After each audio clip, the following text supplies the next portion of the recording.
Ladies and gentlemen, our second speaker this evening is Goretti Horgan. Goretti is going to talk about working women during the civil rights period. Thank you. I'm really glad to hear. I don't have a PowerPoint.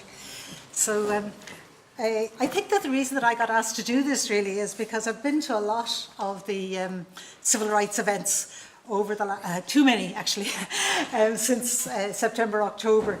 And everywhere I went I complained about how little we heard about the role of women, and particularly the working class women who were very involved in the civil rights movement here in Derry. And I'd met a lot of them when I came to live in Derry. Well, actually, a lot of them most of them, in fact, are dead now, which says something about the fact that they're dead, you know, when really they should have a life expectancy of 80 odd, and very many of them were dead before they were 70, which they shouldn't have been. So I think that that's why I got asked to do this. I think it was a kind of a case of, all right, you're going to complain about it, do something about it.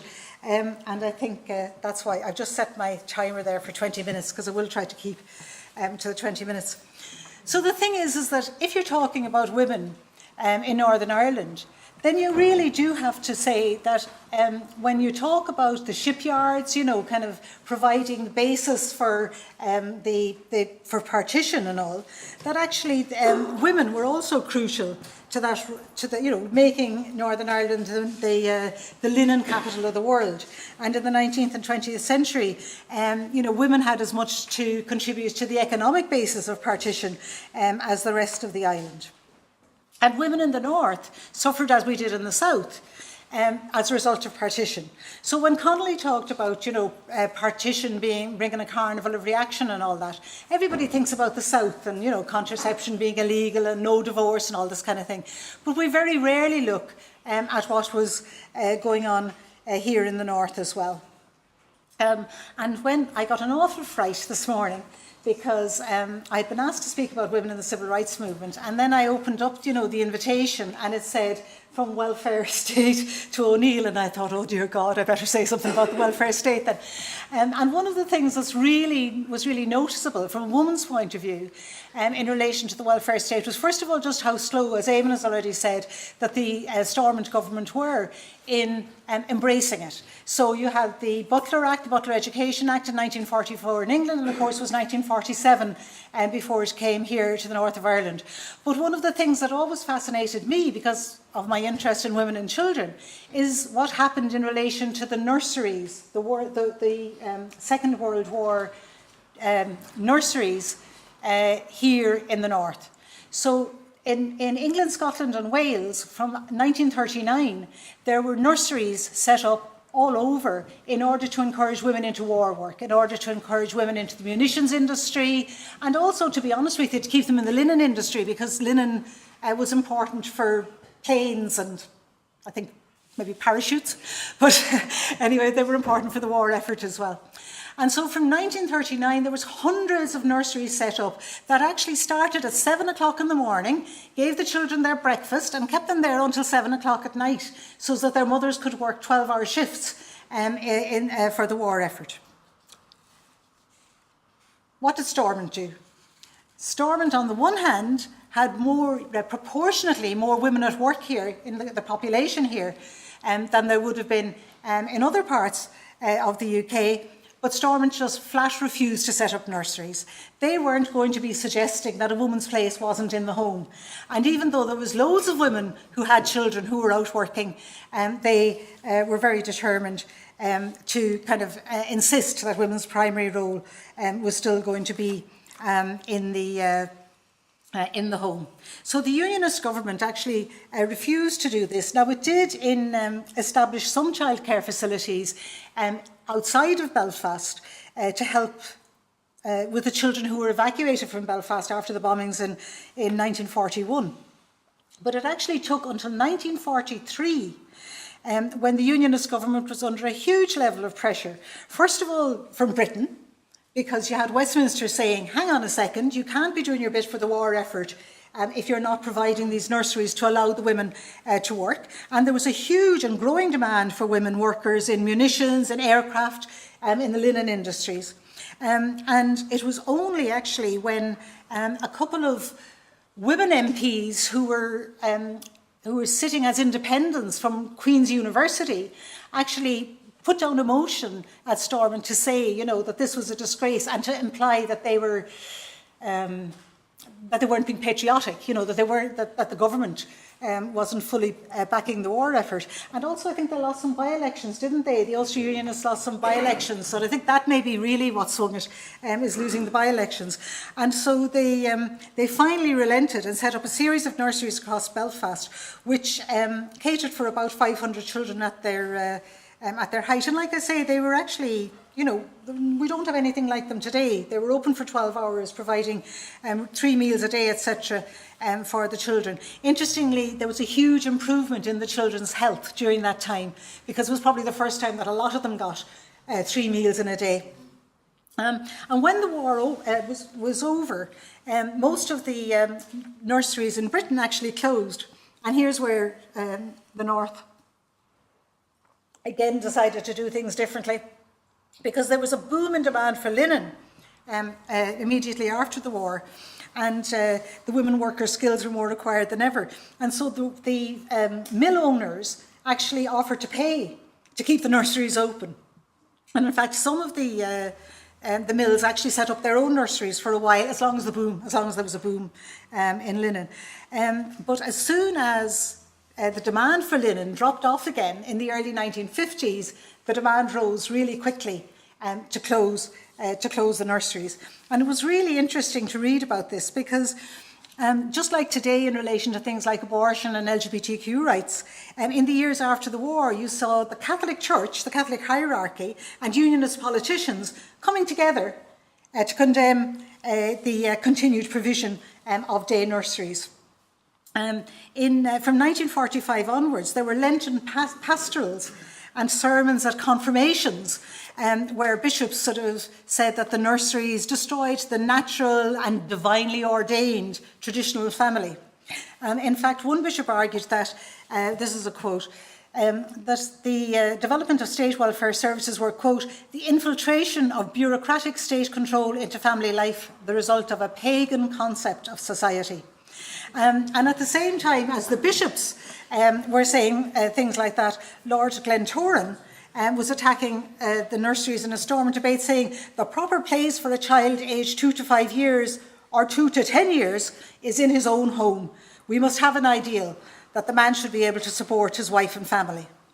And of course, you know, even though the nurseries did then close, the idea of a family wage was always something that was, you know, only for the middle classes, really. Working class families never had enough for a family wage, and women had little choice but to continue to work outside of the home. Of course, with the advent of the welfare state, there was a whole lot more jobs opened up to women in the NHS, in education, and for the first time, working class girls were able to access secondary education and even university. Although, of course, we know that here in the North, getting a university degree didn't guarantee a decent job if you were the wrong religion.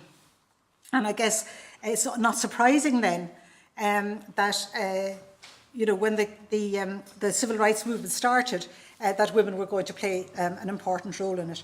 I was living in Cork, and I was just going into secondary school when the civil rights movement started here. But in 2003, I was doing a research project here in the city with mothers in disadvantaged areas.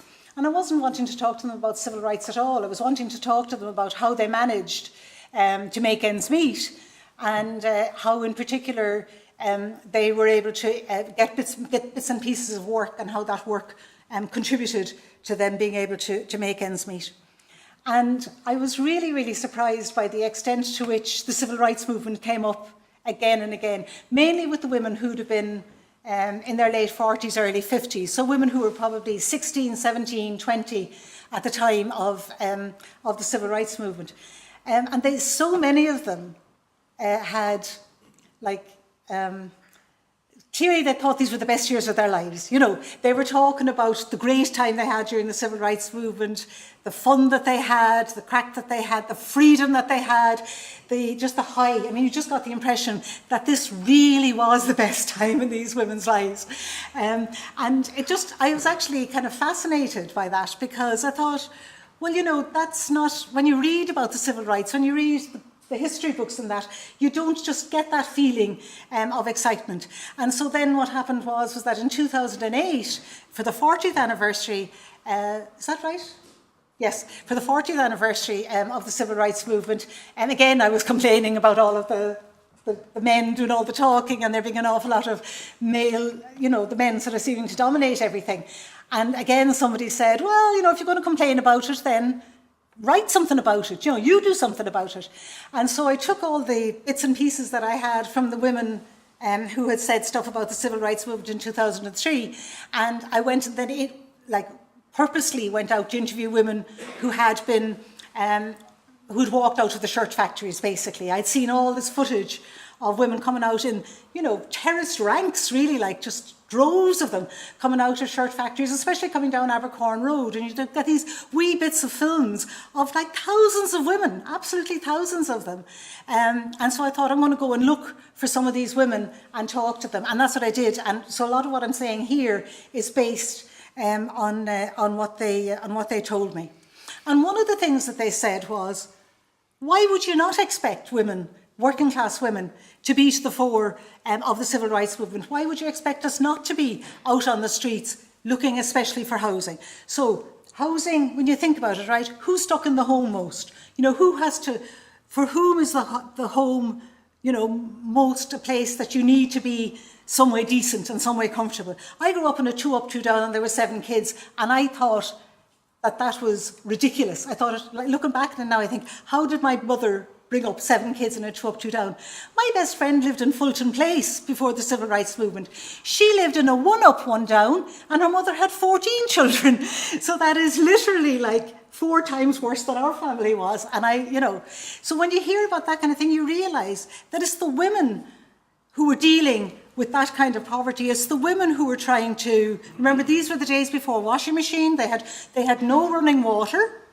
They were having to do the washing out in the backyard, or bring the water into the kitchen and try to heat it up in a tin bath or something, and then trying to get that dry in homes that were overcrowded and damp, without, you can imagine the condensation and everything that comes out of that, and the asthma, and you name it. You know, it's actually, the women were having to deal with the worst of the housing conditions, because the men were able to go out and, I don't know, walk the greyhounds, or go to the pub, or go to the bookies or whatever, if they didn't have a job to go to.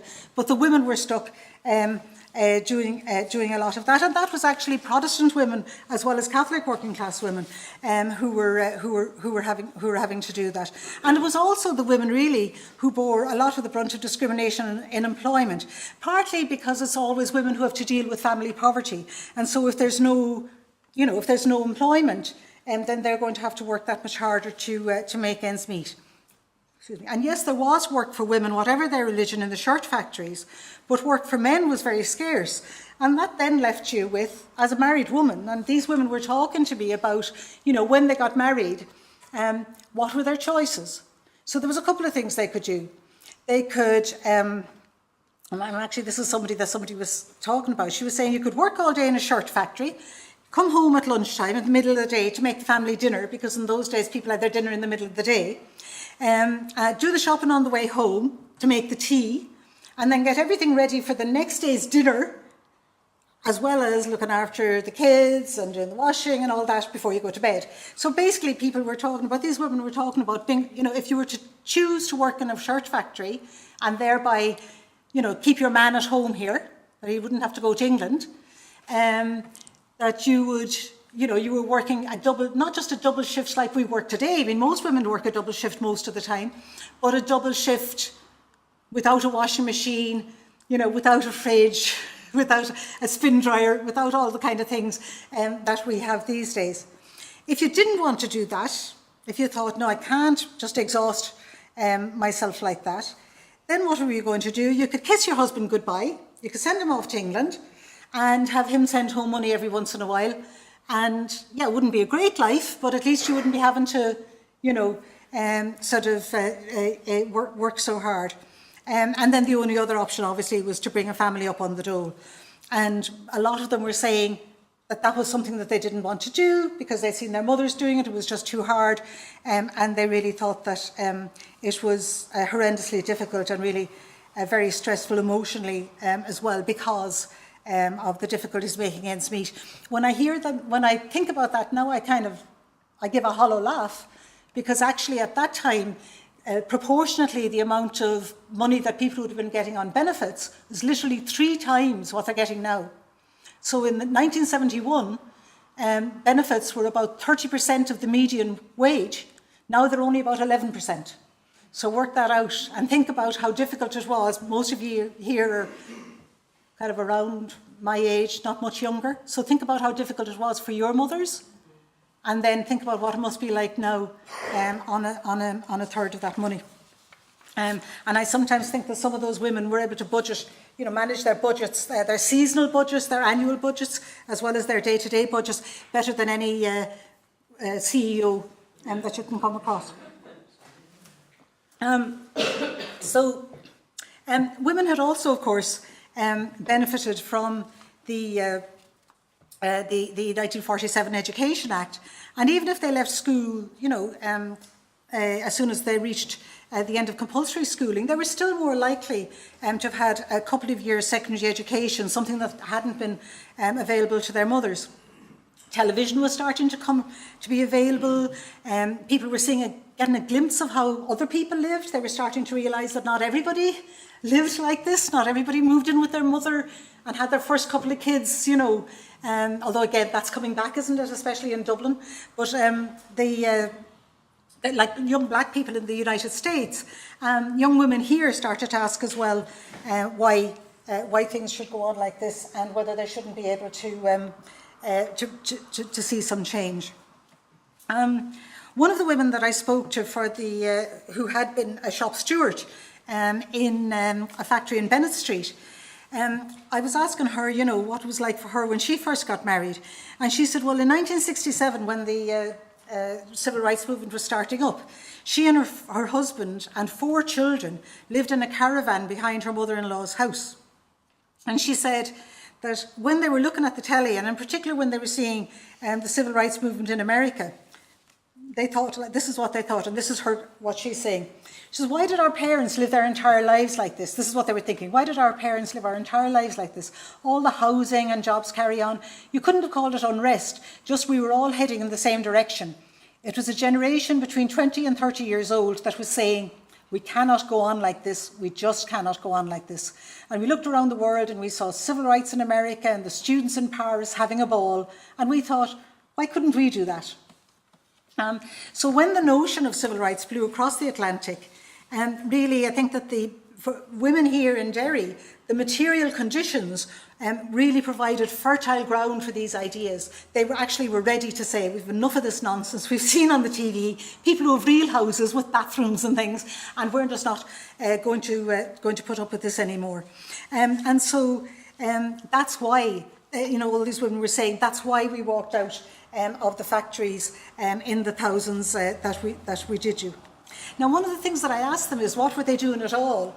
Because if you look at those films, they're all going, one man, one vote. Thousands and thousands and thousands of women going, one man, one vote. And I was like, what were you at? Like, one man, one vote? Did it never occur to you that you weren't men? What were you doing? So first of all, they said that these were the slogans in America. So in America, they were saying one man, one vote. So they thought, that's what you do.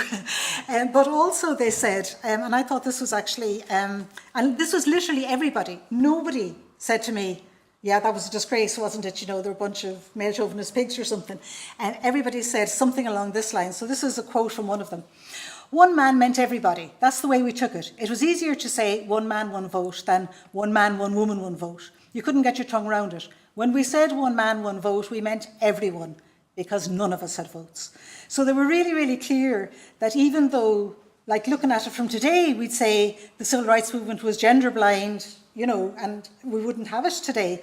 They were really clear that they they had a fairly equal role in the civil rights movement. And actually, when you think about it, that is the case. I mean, when you actually think about, the chair of the Northern Ireland Civil Rights Movement, Betty Sinclair is a woman, Inez McCormick heavily involved here in this city, Bridget Bond, Cathy Harkin, Sadie Doherty, Dolores Meenan. Some of them like Cathy Harkin or Bridget Bond, people will know their names, but there's loads of others whose names are very often sort of forgotten now, but actually played really central roles in the civil rights movement here. And I think also, whether it's nationally or internationally, when you mention the civil rights movement, when you say the civil rights movement in the North, what's the first name that people think of? The first name that people think of? I mean, I would say it's Bernadette Devlin, Bernadette McAlliskey, John Hume, Bernadette, very, the two names are really kind of have, equal billing, nearly nationally and internationally. And it's certainly the case that Bernadette was the spokesperson on the left. It's interesting, again, if you read her book, which was written, of course, The Price of My Soul, it was written, I think, in 1969, was it? So it was really the first of the books to be written the sort of contemporaneously. And she was really clear, let's be 20 minutes up, she was really clear in that book that actually when she went to America and when she was asked, what about your oppression as a woman? You've been talking about your oppression as a Catholic, as a working class person, as an Irish person in a colonised 6 counties. What about it as a woman? And she said, this is just a quote from The Price of My Soul. And her response to them was, hold on a minute, all my life I've been aware of my own class and my own nationality and my own religion. And I consider myself to be oppressed on all 3 counts.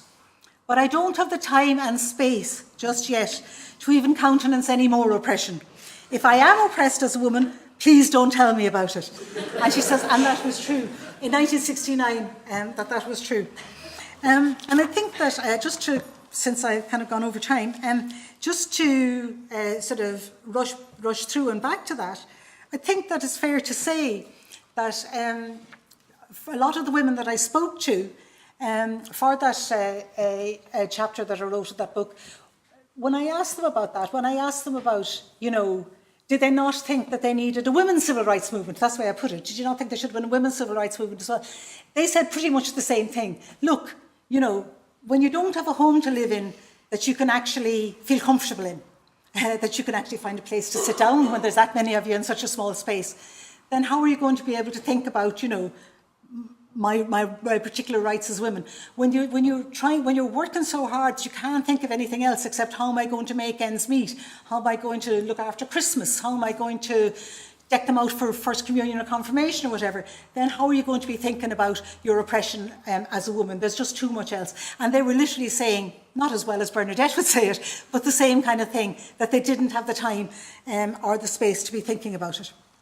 And the other thing that I want to say, just because, again, a lot of people said this, that maybe at the top of the civil rights movement, that it was very male and that the women weren't necessarily seen in the same way as the women were. But a lot of them said that actually when they were on the marches and when they were on the ground, that the women had every bit as much of authority as the men did, which I sort of thought was interesting. And again, Bernadette also says that in The Price of My Soul. She talks about being in a bit of a ruck, basically, outside of Dungiven on the Burntollet March, and the police coming up and they're all linking arms, and the police sort of say to her, oh, no, we don't want to be fighting with girls, would you not go to the back there? And they all basically told them they weren't going to the back. And in fact, actually said one of the policemen dropped out. He says, I'm not going to fight girls. But there was that assumption that they were going to stand their ground and that they had, every bit as much to offer as the women. And personally, I think that when you look at, for example, the response in 1970 to when Bernadette went to prison, in June 1970, Bernadette Devlin was jailed for 6 months for her part in the Battle of the Bogside. Things had been very quiet in Derry until June of around that time, and there had been very little rioting and everything. The day that she went to prison, there was rioting started, and that rioting didn't stop for 3 days. Now, I think that that's a kind of a homage, as it were, from the streets to Bernadette to say, well, you know, they may be locking you up, but we're going to make sure that they're going to be sorry that they're locking you up. So actually, I think that it's worth sort of saying that actually the role of women as that sort of leadership role was actually recognised, certainly on the streets and on the ground. And finally, I just want to say that perhaps the biggest gain for the civil rights that civil rights brought for women was something that again and again the women that I spoke to, and particularly the women who volunteered this information when I wasn't talking to them about civil rights, when I was talking to them about other stuff, that they talked about again and again, which was the fact that they had this like surge of freedom, that they felt for the first time that they were breaking the kind of logjam of the way that things had always been, and that they knew that nothing would ever be the same again. And it might have been really kind of the 60s coming to Derry, like right at the end of the 60s or something. But it was really interesting to talk about, for example, well, you know, when I sort of said to them, you seem to have walked out an awful lot, because you get the impression that there was walkouts from the factories like every week or even every other day. And they said, yes, but we knew that if we all walked out, they couldn't sack us all. And we knew that if that was the case, that we were okay for going back in. And so they generally speaking were. And they said that they took the same approach to their parents and even to their husbands. That if they were all going out, so if their parents were saying, you know, if they said, I'm going down to the protest, or I'm going down to the meeting wherever, in the Guildhall or wherever, I'm going to the meeting, and their parents were, you're not to go out. They'd just be, yes, I'm away out. And they took the same attitude as they did to the factory bosses. And that is something that they wouldn't have dared to do before. I know I wouldn't have dared to do it at that stage down in Cork. So there was a real sense of freedom. And of course, many of the young women who were on the marches and at the barricades met their future husbands on those occasions. And so the men they felt that the men, generally speaking, knew what they were letting themselves in for. And this is a quote from, I'm not even sure, I can't remember who this is a quote from, but I thought it was just really summed up what all of these women were saying. And I'll finish on this. She says, there was a whole generation that just rose up and changed in a couple of years, and the men had to change their views. It was amazing how many women, even women of my age, this woman would have been about 60 maybe when I was talking to her, even women of my age who were afraid to go against their husbands and go out and do things. But that didn't last. Civil rights in Derry definitely opened the floodgates for younger women, for young women who were told you're not allowed. They just said, I'm doing it. I'm away to the protest and you can't stop me. It was like a domino effect. Once they flipped it, the whole lot went. I say civil rights did away with slavery for women in this country. Not sure that's really true, but it was sort of a good start anyway.